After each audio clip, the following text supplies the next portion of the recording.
వారం రోజుల నుంచి మనకు లలిత జ్యువెలరీ గోల్డ్ షాప్ నుంచి మనకు కొద్దిగా భయంకరమైన విషయాలు అయితే బయటపడుతున్నాయి.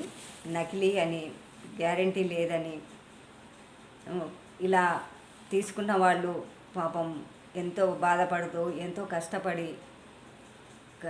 బంగారం తీసుకోవాలి అని డబ్బు కూడా పెట్టుకొని ఇలాంటి నమ్మకమైన షాపుల్లో కొనుక్కుంటే భరోసా ఉంటుందని మనలాంటి వాళ్ళు, మధ్యతరగతి వాళ్ళు ఇలా బంగారం కొంటూ ఉంటారు. అలాగే ఈ మధ్యన లలిత జ్యువెలరీ అనే షాపులు ఎన్నో ఉన్నాయి. ఊరుకొక్క షాపు ఓపెన్ చేస్తున్నాడు తను.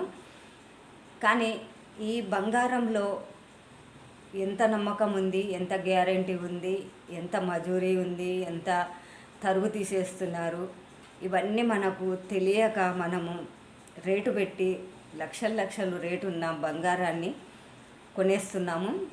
అయితే అది డబ్బున్న వారు ఎలా అయినా మార్చేసుకుంటారు, వాళ్ళకు తగ్గినా ఎక్కినా పెద్ద తేడా ఉండదు. కానీ మధ్యతరగతి వాళ్ళు, మిడిల్ క్లాస్ వాళ్ళు 1 గ్రాము బంగారం కొనాలన్నా,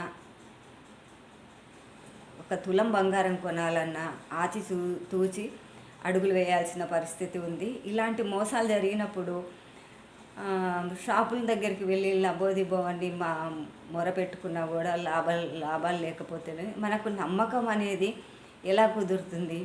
షాప్ అంటే మంచి పేరున్న షాపు అంటే అక్కడికి వెళ్ళి బంగారాన్ని కొనడానికి ముందుకొస్తాము.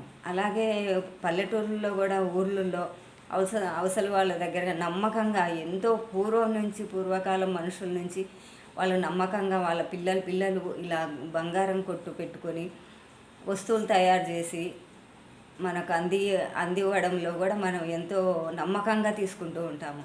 అలాంటివి ఇప్పుడు కాలం మారటం లేదు, కానీ మనుషుల బుద్ధులు మారుతూ, ఆశలు పెరుగుతూ 1 గ్రాము బంగారం కొంటే 1,00,000 రూపాయలు మన చేతికి వస్తుంది అనే అసలు నమ్మకం లేని మనుషులుగా తయారయ్యే, నమ్మకం లేని షాపులుగా తయారవుతున్నారు. కానీ ఇలాంటివి మనము ఎంత జాగ్రత్తలు తీసుకున్నా చూడండి, ఈ లలిత జ్యువెలరీ వాళ్ళ బాధితులంతా ఒక్కొక్కరికి బయటకు వస్తున్నారు.